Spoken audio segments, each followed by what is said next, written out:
Selamat berjumpa kembali saudara-saudari yang dikasihi oleh Tuhan Yesus Kristus. Puji kepada Tuhan untuk hari ini ya. Saya akan melanjutkan dari Yohanes pasal yang kedua ayat 1 sampai dengan ke-11. Saya akan berdoa terlebih dahulu. Bapa di surga, hamba boleh mengucap syukur untuk hari ini. Ajar hamba dan kami, anak-anakmu, mengucap syukur untuk hari-hari yang Tuhan berikan kepada kami, dan ajar kami mengisi kehidupan kami dengan kehidupan dan perbuatan yang mengucap syukur kepadamu. Berkati pembacaan firman-Mu, berikan berkat sorgawi-Mu Tuhan. Ampuni segala dosa-dosa kami. Dalam nama Tuhan Yesus, hamba boleh berdoa dan mengucap syukur. Amin. Yohanes pasal yang kedua ayat 1 sampai dengan 11, demikian bunyinya. Pada hari ketiga, hari Selasa, ada perkawinan di Kana yang di Galilea, dan ibu Yesus ada di situ. Yesus dan murid-muridnya diundang juga ke perkawinan itu. Ketika mereka kekurangan anggur, ibu Yesus berkata kepadanya, "Mereka kehabisan anggur." Kata Yesus kepadanya, "Mau apakah engkau daripadaku, ibu? Saatku belum tiba." Tetapi ibu Yesus berkata kepada pelayan-pelayan, "Apa yang dikatakan kepadamu, buatlah itu." Di situ ada 6 tempayan yang disediakan untuk pembasuhan menurut adat orang Yahudi. Masing-masing isinya 2-3 buyung. Yesus berkata kepada pelayan-pelayan itu, "Isilah tempayan-tempayan itu penuh dengan air." Dan mereka pun mengisinya sampai penuh. Lalu kata Yesus kepada mereka, "Sekarang cedoklah dan bawalah kepada pemimpin pesta." Lalu mereka pun membawanya.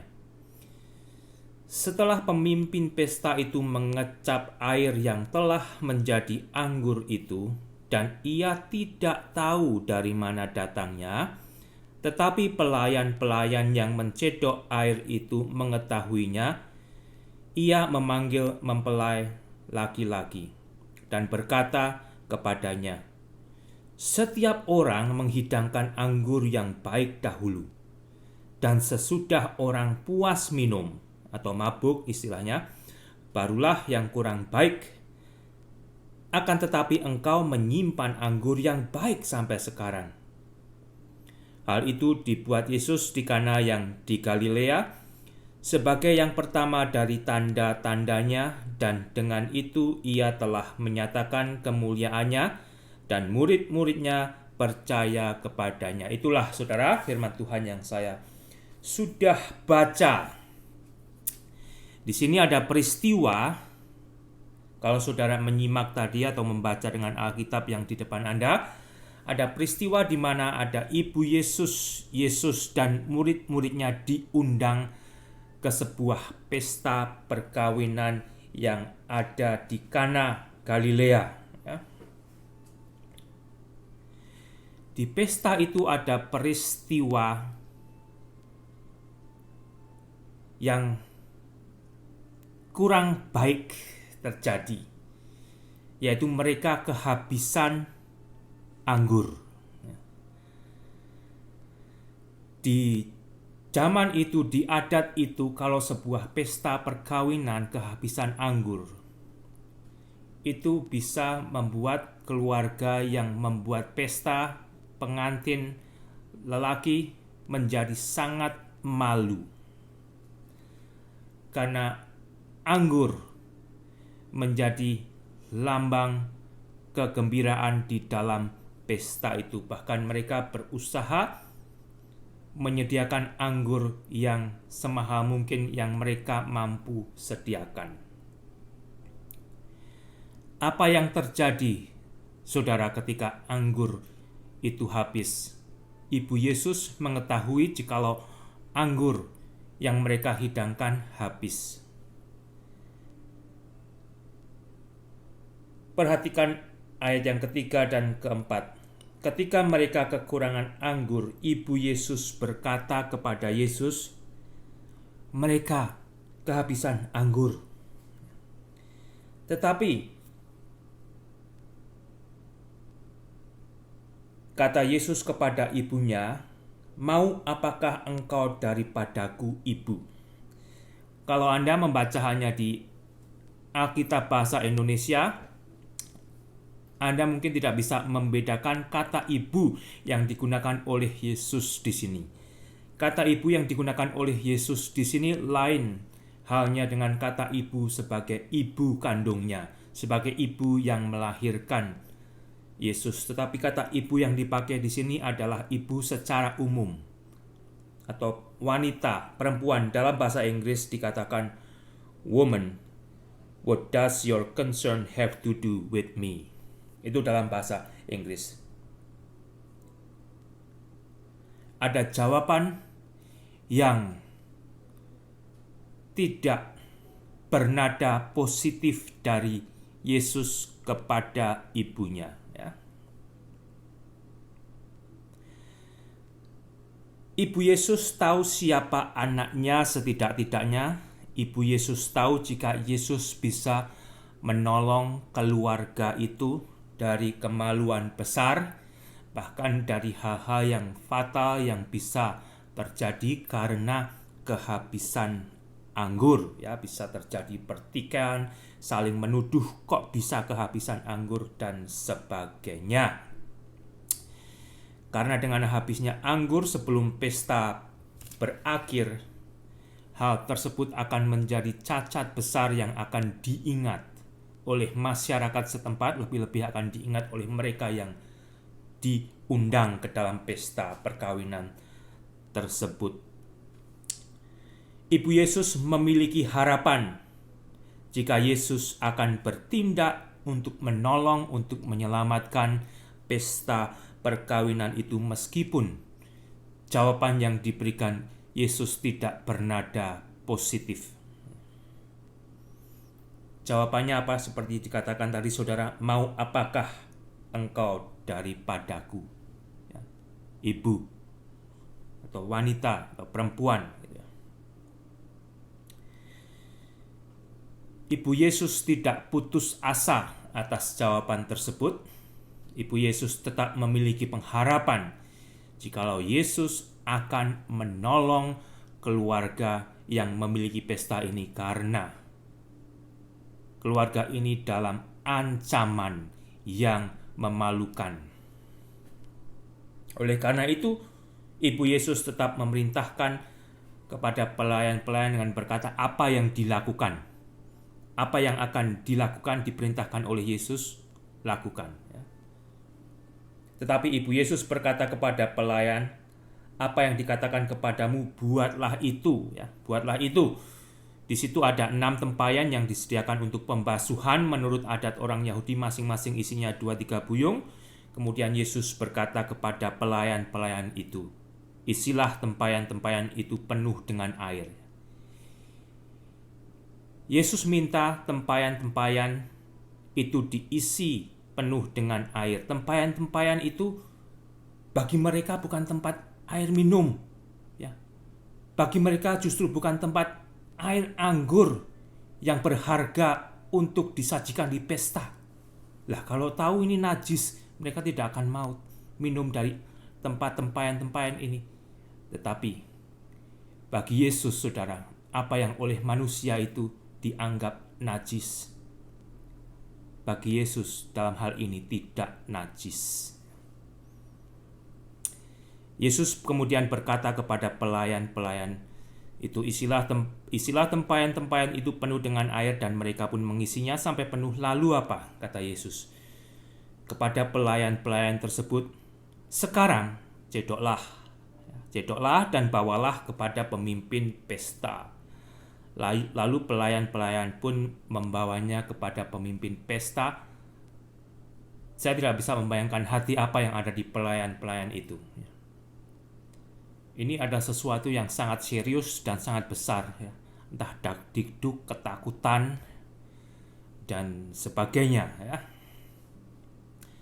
Karena anggur adalah satu simbol kebahagiaan dan sesuatu yang sangat serius di dalam sebuah pesta perkawinan. Dan kalau ini hanya istilahnya olok-olokan, tidak benar. Nasib daripada pelayan-pelayan itu pun bisa kehilangan pekerjaan dan sebagainya. Apa yang terjadi saudara di ayat ke-9? Setelah pemimpin pesta itu mengecap air yang telah menjadi anggur itu, pemimpin itu tidak tahu dari mana datangnya anggur itu. Tetapi pelayan-pelayan yang mencedok air itu mengetahuinya. Pemimpin pesta itu memanggil mempelai laki-laki, karena mempelai laki-laki bertanggung jawab dengan jenis anggur yang akan disajikan di dalam pesta perkawinan dia, dan berkata kepada pengantin laki-laki itu, setiap orang menghidangkan anggur yang baik dahulu. Itu aturannya saudara ya. Setiap orang menghidangkan anggur yang baik dahulu, dan sesudah orang puas minum barulah yang kurang baik. Tetapi apa yang terjadi saudara? Akan tetapi engkau menyimpan anggur yang baik sampai sekarang. Ya. Istilahnya, kok kamu tidak memberikan yang baik dulu? Justru yang kurang baik yang kamu hidangkan. Mereka tidak tahu saudara, baik pemimpin pesta maupun mempelai laki-laki yang bertanggung jawab atas anggur yang dipesannya, yang dibelinya, tidak tahu masalah ini. Tetapi pelayan-pelayan itu tahu, menyaksikan apa yang sudah terjadi. Selain Yesus menolong menyelamatkan pesta perkawinan itu daripada kemaluan, daripada kehancuran, daripada petaka, Yesus memberikan yang lebih baik daripada yang mereka bisa sediakan, dengan kualitas anggur yang lebih baik. Itu saudara yang dibuat oleh Yesus.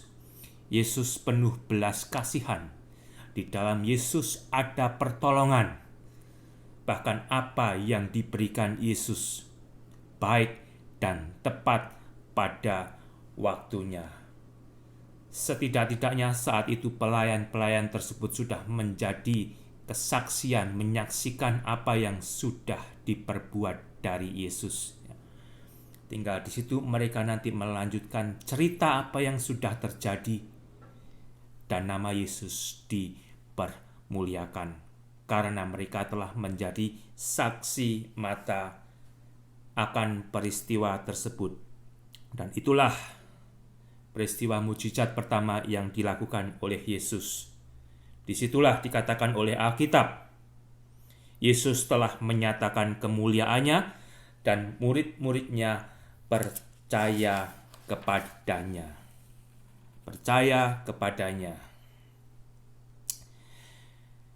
Saudara, bagian ayat Alkitab yang saya barusan baca ini seringkali menjadi satu bagian ayat Alkitab yang klasik untuk berdebat tentang minuman anggur, minuman beralkohol ya.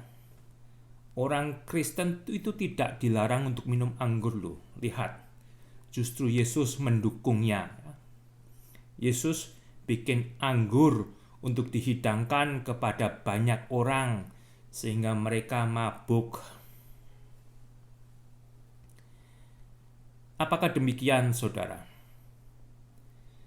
Mungkin secara singkat Anda bisa melihat memang Yesus telah mengubah air menjadi anggur untuk dihidangkan kepada banyak orang, dan biasanya di dalam pesta perkawinan tersebut orang berhenti minum anggur kalau sudah mabuk. Tetapi apa yang terjadi saat itu lebih besar daripada hanya sekedar pemikiran yang singkat seperti itu. Di sini Yesus menolong menyelamatkan keluarga yang memiliki pesta tersebut. Dengan mujizat yang Tuhan sudah lakukan, akan muncul cerita setidak-tidaknya dari pelayan-pelayan ya, yang telah menyaksikan keajaiban tersebut. Dan bagi mereka yang memang mau mencari Yesus dan bertemu untuk memuji, memuliakan, menyembah Yesus, hidupnya akan diisi oleh Yesus sendiri, hidupnya akan dirubah oleh Yesus, sehingga Yesus pun mungkin tidak ketakutan kalau orang tersebut akan berargumentasi menggunakan anggur yang beralkohol untuk menjadi alat berdebat antara murid-murid Yesus boleh mabuk tidak. Tidak demikian saudara, dengan satu gambaran atau kematangan seorang pribadi yang sudah bertemu dengan Yesus, pribadi tersebut akan diisi oleh Yesus sendiri dan hidupnya akan tertransformasi sehingga argumentasi, istilahnya argumentasi yang murahan seperti itu tidak akan lagi terjadi karena dirinya dipenuhi oleh Yesus, menerima ajaran dari Yesus dan dicontohkan oleh Yesus bagaimana dia itu sendiri akan hidup. Saudara, itu tidak menjadi kontradiksi ya. Karena Alkitab sendiri juga mencatat peringatan-peringatan akan anggur atau minuman keras atau minuman beralkohol agar kita menjauhkan daripada minuman-minuman beralkohol tersebut.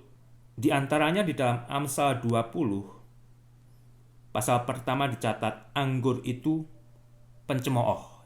Anggur adalah pencemooh, minuman keras adalah peribut. Tidaklah bijak orang yang terhuyung-huyung karenanya. Di dalam Amsal 23 ayat 20, janganlah engkau ada di antara peminum anggur dan pelahap daging, karena si peminum dan si pelahap menjadi miskin, dan kantuk membuat orang berpakaian compang-camping. Alkitab ini tidak menyembunyikan hal-hal yang istilahnya salah dibuat orang. Peristiwa Nuh juga. Dalam Nuh mabuk yang dicatat di dalam Kejadian 9, kemudian terjadi sesuatu yang tidak baik ya. Dari situ dia mengutuki Kanaan karena mabuk ya, karena mabuk. Di dalam 1 Korintus pasal 5 ayat ke-11 dikatakan, tetapi yang kutuliskan kepada kamu ialah supaya kamu jangan bergaul dengan orang yang sekalipun menyebut dirinya saudara, orang Kristen, adalah orang cabul, orang kikir, penyembah berhala, pemfitnah, salah satunya adalah pemabuk ya, atau penipu. Dengan orang yang demikian janganlah kamu sekali-kali makan bersama-sama. Dalam 1 Korintus pasal 6 ayat ke-9, janganlah sesat, orang cabul, penyembah berhala, orang bersinah, banci, orang pemburit, pencuri, orang kikir, salah satunya di situ juga disebutkan pemabuk, pemfitnah, dan penipu tidak akan mendapat bagian dalam kerajaan Allah.